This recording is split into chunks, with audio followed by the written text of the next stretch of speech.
Welcome back to Practical AutoCAD and Inventor and our series on preparing for the Autodesk Inventor Certified User Exam. In this video, we're focusing on a powerful feature used to create complex symmetrical shapes, the Revolve tool in Autodesk Inventor.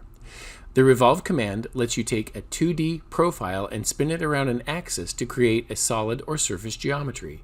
It's a key modeling technique for parts like wheels, knobs, shafts, and more, and it's something you'll absolutely need to know for the Certified User Exam. In this video, we'll cover how to sketch the right profile, choose an axis of revolution, and explore options like full, partial, or symmetric revolutions. You'll also learn best practices for parametric design and how to troubleshoot common mistakes. Let's get started. Created my sketch, and I created the sketch symmetrical around the z-axis here. And you'll see that I projected the z-axis as a center line.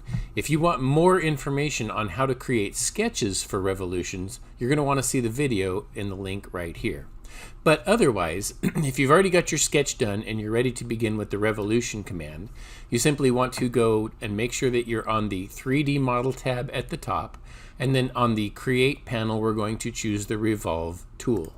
When the Revolve tool comes up, it's going to assume that I want to use the profile that's on the screen.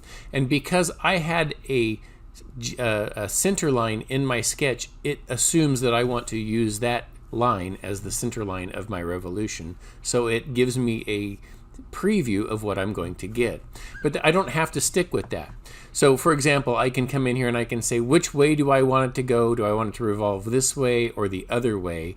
And do I want to go the full angle? And for example, if I were to come in here and say, okay, I want to do, just say, let's say 90 degrees, I can go the direction away from me, or I can go towards me, or I can make it symmetrical around this option, or I can say from to, where that gives me 90 degrees in one direction and then 45 degrees in another direction. So there are lots of different opportunities.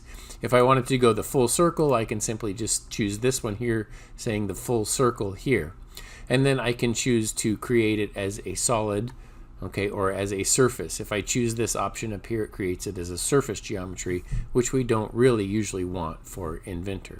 So I can come in here and there's my solid created from my geometry. One other option here would be to do something as a revolution, but do a cut feature. So if I come in here and look at this sketch that I have, you'll notice that I've got this sketch. Again, I use this y-axis as my center of revolution, and this is a profile maybe of something that I want to cut out of it. Maybe it's some sort of a fitting, or maybe there's a couple O-rings that have to go in there. Who knows what it is? But I'm going to create my sketch first, and then again come back to that Revolve command. Because I have the center line in there, it's going to assume that I want to revolve around that center line. But the other thing that I wanted to look at here is I have options. So right now it's set to create a join, which wouldn't change the object at all, but I could choose cut feature, where you can see that it's going to cut out that shape that I have. Or I could do an intersect, where it will keep only the stuff that is common between the two features that I have. I'm going to leave it as a cut here and choose OK.